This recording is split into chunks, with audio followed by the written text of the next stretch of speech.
That's why I said Melo is going to be, watch me dance again. Okay. Number 1 pick, 2020. Because Lamelo. he's that good.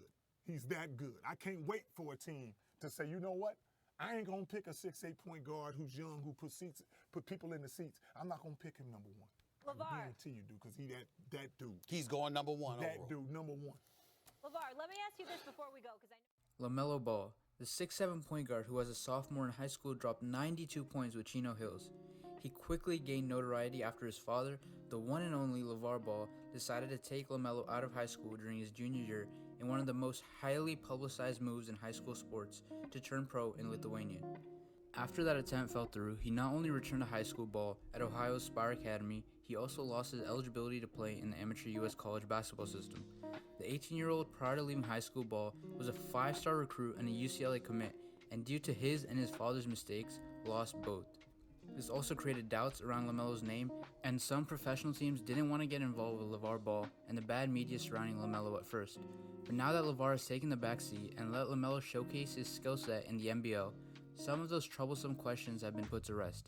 Now, the lengthy 6'7" point guard is topping almost every single mock draft after an impressive showing with the Hawks in Australia. But new questions have risen. Does he deserve to be picked first in the 2020 NBA draft? And more importantly, will he be able to shine in the NBA? But before we answer these questions, I wanted to thank everyone who liked and commented in our most recent videos, as your support gives us another reason to put out videos weekly. In fact, if you enjoy this video, please remember to like and subscribe for more NBA content. But enough of that, let's talk about Lamelo Ball. While it's true Lamelo Ball ranks high on every single mock draft, he has only been selected first in a few mocks. There's a few reasons for this, and with the first being the simple fact that the Warriors are projected first pick in almost every single mock. With the Warriors not looking for a franchise player, many analysts tend to shy away from Lamelo Ball. On top of that, many believe Ball is the epitome of a high-risk or high-reward player, and not many teams are ready to take that risk and possibly be remembered for one of the worst number 1 picks in NBA history, similar to Anthony Bennett. But from what Lamelo has produced in the NBL, is he really that high of a risk? It only took him 12 games in Australia to win the 2019-2020 NBL Rookie of the Year, and on top of that, his playstyle is eerily similar to that of Doncic's in his last year with Real Madrid. Lamelo is a flashy playmaker and likes to play at a fast pace, which most NBA teams are shifting towards in today's day and age. He also can create his own shot in a multitude of ways and can pull up from anywhere in the half court. Albeit, his shooting mechanics are a little bit funky and his 3-point percentage is not good, but it's enough to where he can keep his defenders honest and on their toes. Lamelo Ball has all the qualities that a point guard or playmaker needs in today's NBA. So to say he's a high risk is a bit of an over-exaggeration. In the case of the 2020 NBA draft, if LaMelo does slip past the first or second pick, it could be a repeat of the Luka Doncic situation. In Luka's case, many people didn't know how well his game would transition to the NBA, which caused his draft stock to drop. Well, it's pretty obvious that he has been doing just fine. For LaMelo, he might be stuck in a similar situation where he might have the highest ceiling of the whole class, but teams might select someone who they know will produce in the league and fits on their team. So to say he doesn't deserve the number 1 pick would be a bit unfair, because he has the highest ceiling of any player in the NBA draft. In the event of LaMelo falling in the draft, he will have a chance to prove himself and prove to the critics for why he deserves the number 1 pick. Moving past the draft, critics often ask if LaMelo will thrive in the league, and based off his NBL performances, I think it's very apparent that LaMelo can succeed in the league given his skill set. LaMelo only played 12 games with the Hawks and then faced an ankle injury which caused him to sit out the rest of the season to heal and prepare for the NBA draft. With the Hawks, he averaged 17 points, 7 assists, 7.5 rebounds, and 1.67 steals, but only shot 37% from the field and 25% from the 3-point line.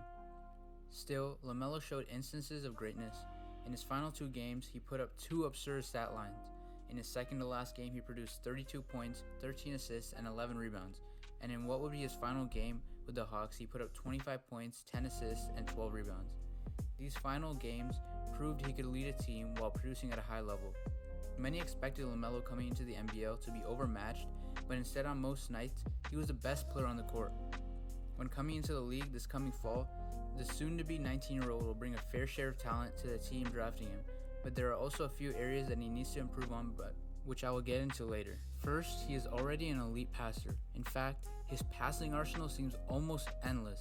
He can hit the roll man off the screen, He can hit the skip pass, he can drive and force a defender to commit just to dump it off to the awaiting big man, and he can kick it out to any of the open shooters.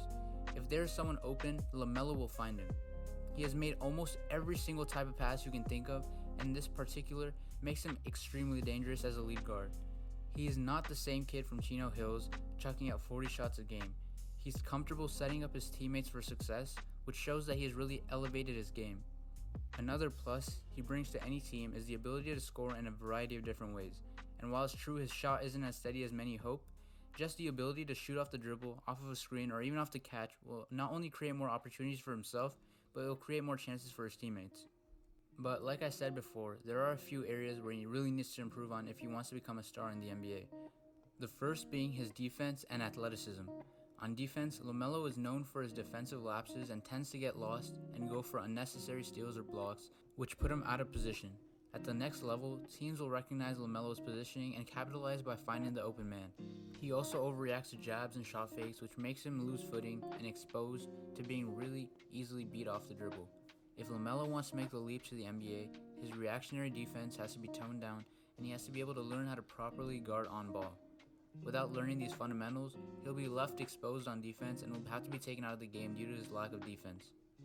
His athleticism also needs to be improved on, as on defense he looks pretty stiff and not as explosive as an NBA caliber player. But Lamelo has said that he is working on his athleticism and has showed snippets of his improved vert and explosiveness.